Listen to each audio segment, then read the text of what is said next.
Hello again, everyone. I'm Charles Gross. And I'm Leslie Hoban. Welcome to Two on the Aisle.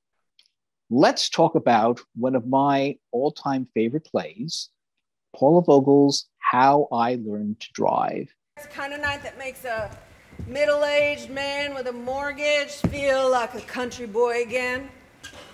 It is 1969, and I am very old.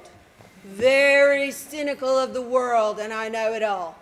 In short, I'm 17 years old, parking off a dark lane with a married man on an early summer night. And you and I saw this play, or at least I did, when it first opened. I think it was over 20 years ago. And now the two stars of that production, Mary-Louise Parker and David Morse, have reunited to do the show again in the roles that they originally created. I've always been fascinated by this play. If you were to cut this play in half and show it to one audience, they'd say, oh, David Morse, wow, his character, he's this uncle, he's such a caring person, he's devoted, he's a father figure to this girl, he really is a wonderful person. But you show the other half to a separate audience and they'll say, oh my God, what a horrible person. He's a pedophile, he's abusing this poor girl. And that's what makes the play so amazing. It's the appearance of. It's the appearance of rather than the truth. It appears that he is all of these good things. And the truth is that he's the bad thing. That's the way you have to look at that picture. Would you like to start with a cocktail? You're not going to start drinking, are you, Uncle Peck? Not me. I told you, as long as you're with me, I will never drink. No, I asked you if you would like a cocktail before dinner. It is nice to have a little something with the oysters. But I'm not legal. We could get arrested, Uncle Peck. They'll never believe I'm 21. So, today we celebrate your driver's license on the first try. This establishment reminds me a lot of places back home. What does that mean? Well, South Carolina, like here on the Eastern Shore, they're European, not so puritanical. I'm very understanding if gentlemen wish to escort very attractive young ladies who might want a before dinner cocktail. If you want one, I will order one. Well, sure, just one.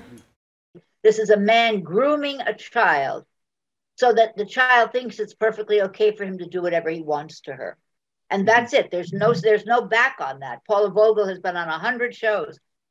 Just the other night, I watched her again talking about how this happened to her and that it had nothing to do whether he was a good man on the surface or not a good man on the surface. He was a pedophile. He was a dirty old uncle, a dirty old man doing terrible things to a child. So right. The fact that the writer is so clever that she's able to show you both sides is great. But what makes him so interesting, and what makes the play and as so amazing evil at the same time, as it is, yes, evil. Yeah, that he can hide it, and yes. Plus again,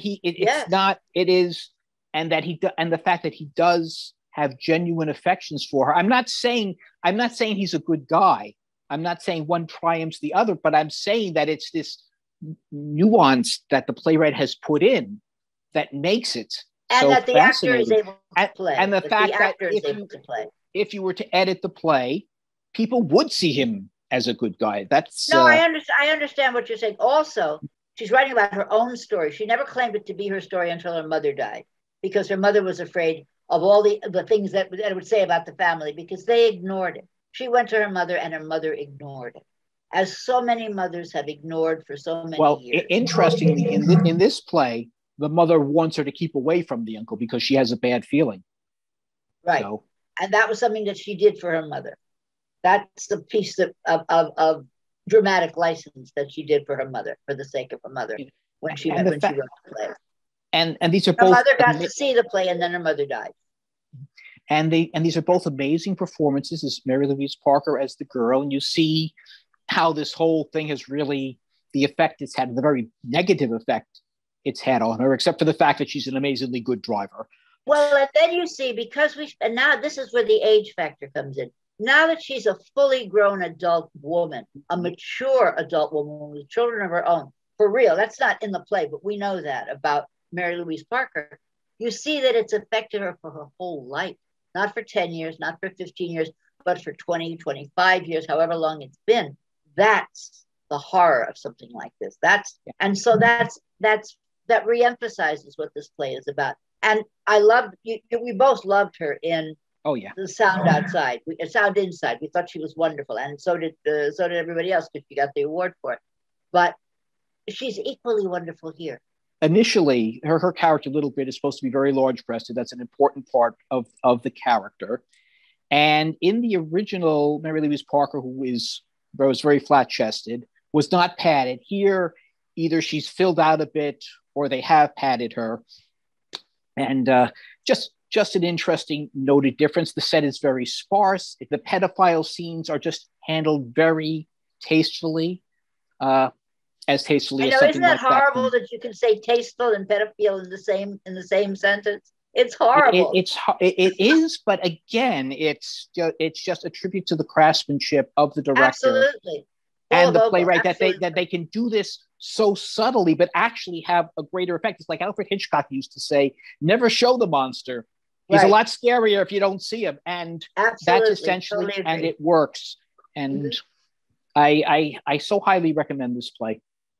And what would you give it? I would give it 5 full playbills. I would have to agree with you. And we've seen it before. We saw it with another cast. Right. And now which didn't work quite as well. I don't know. I thought I still got that icky feeling that you're supposed to get.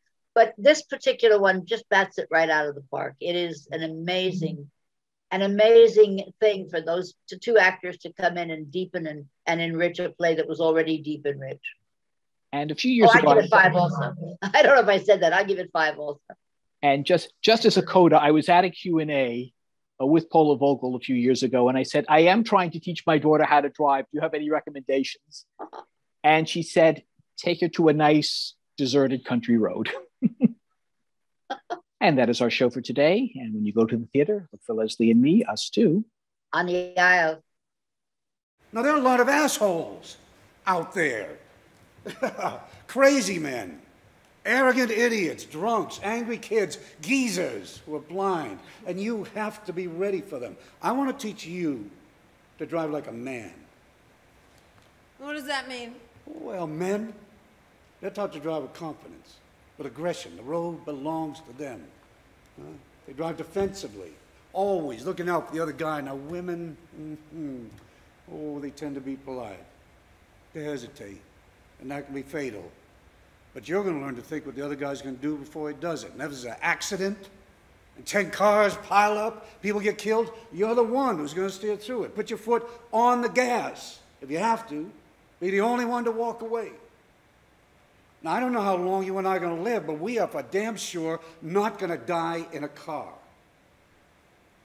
So if you're going to drive with me, I want you to take this very seriously. I will, Uncle Peck. I want you to teach me to drive.